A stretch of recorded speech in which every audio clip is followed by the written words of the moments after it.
What we know of Ratushinskaya's prison experience comes from several sources. From her poetry, from her infrequent letters, and from the testimony of her fellow prisoners. Managing through those channels of communication only the initiates understand, to penetrate the Gulag's boundary, the women who now share Ratushinskaya's life have been eloquent on her behalf. In early 1984, they made a written appeal that describes her condition and her character. The best way to convey their perspective is to read for you that appeal by her fellow prisoners. We, women political prisoners, wish to speak of our fellow prisoner, Irina Ratushinskaya. Her fate deserves the special attention of the people of the world. Her fate depends directly on this attention. Irina Ratushinskaya is the youngest woman prisoner in the Mordovian concentration camp. She is the first woman to receive the maximum term under Article 70, Part 1, that is for anti-Soviet agitation. 7 years labor camp plus 5 years exile. Irina, write her fellow prisoners, is a talented poetess whose poems have flown to every corner of the country like swallows of freedom. A woman of clear and incisive intellect, a courageous and active defender of human rights. Her intellect, talent, and fearlessness, the KGB considered this combination especially dangerous. And Irina's fellow prisoners continue.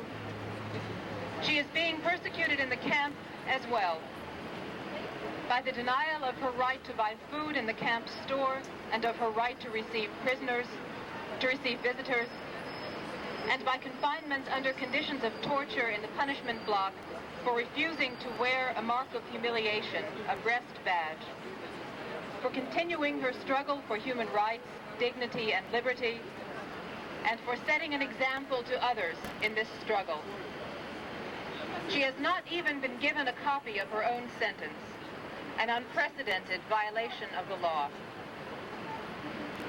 We are permitted in this camp to write only 2 letters a month, but this evidently is considered too much for Ratushinskaya. Her letters are regularly confiscated or mysteriously lost en route. And the same thing happens to letters sent to her, so that no word comes out of or into the camp.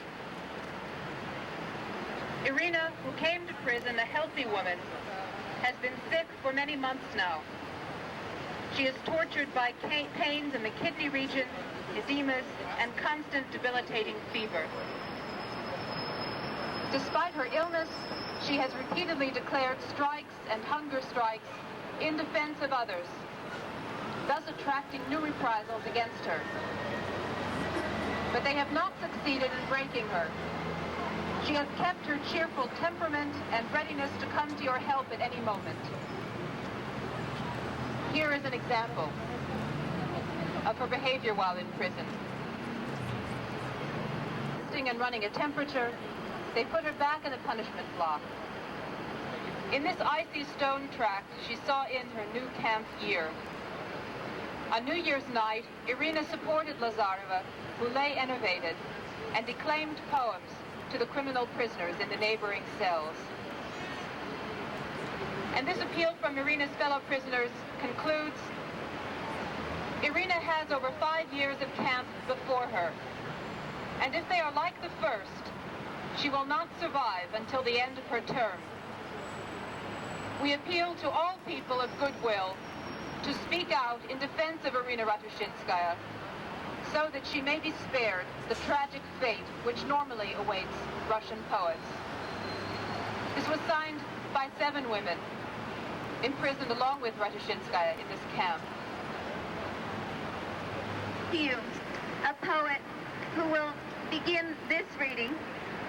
Today, we are part of an international event of poets and writers in London and New York and here in Chicago. who are reading the work of Irina Ratushinskaya. And in the spirit of solidarity, we have invited writers from this community to also participate. Now, I'm going to ask Paul Hoover, the author of a new book, Nervous Songs, to come and read one of the poems from this cycle. A poet who died in 1932 could come to speak as a witness against a poet who is living today, and that you would be allowed no lawyer. Let's hope that her own poems come to stand as witness against what is happening to her now and in the future. This poem is September 18th, 1983. I would like to read from Frances Brent's gloss on the poem to explain some of the references in it.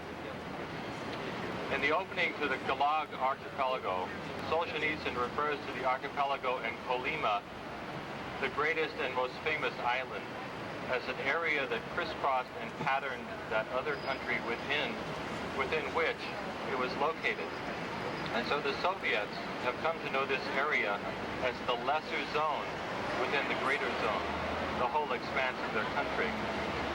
In this poem, which is the fourth in the cycle written from the labor camp, Ratushinskaya reflects on those who passed into this frontier. September 18th, 1983. Some tomorrow, little ship of ours, lesser zone, what will become of us? By what law our fragile crosses dead waves? All in patches and scars, on a word, honest, single. Whose hand preserves our little ship, little house? Which of us will sail, will row to shore, will live for the others? Let him tell, we knew the touch of that hand.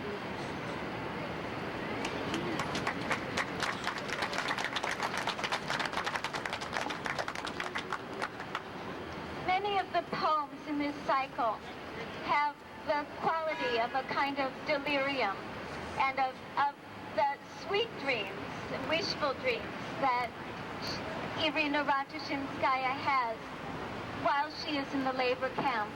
This next poem is a poem which grows out of such wishes. What do you recall of us, my sad one, sending such light dreams? What fills your delirium on empty nights when walls are close with breathing? Do you remember our first meetings, faraway camp, crossroads of Ian's? Does a pale blue throbbing of the temples speak an unfathomable language? Do you remember the wild band of barbarians? And at the crest of that final wall, we, the last ones, hold the siege, and with one shot are struck down.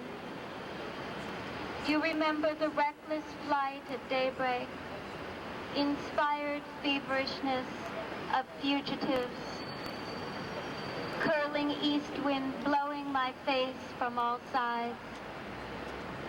I don't recall if there was a chase, but probably I fell far behind, and gay seahorses carried us to a warm land. Do you remember a strange deep blue dress, and the child under a shawl grew quiet? A curse was fulfilled that year, and to some they cried, "We are brothers," and raised one on a bayonet. Then we lost each other in the turmoil, roadway dust, and didn't know for a day or forever.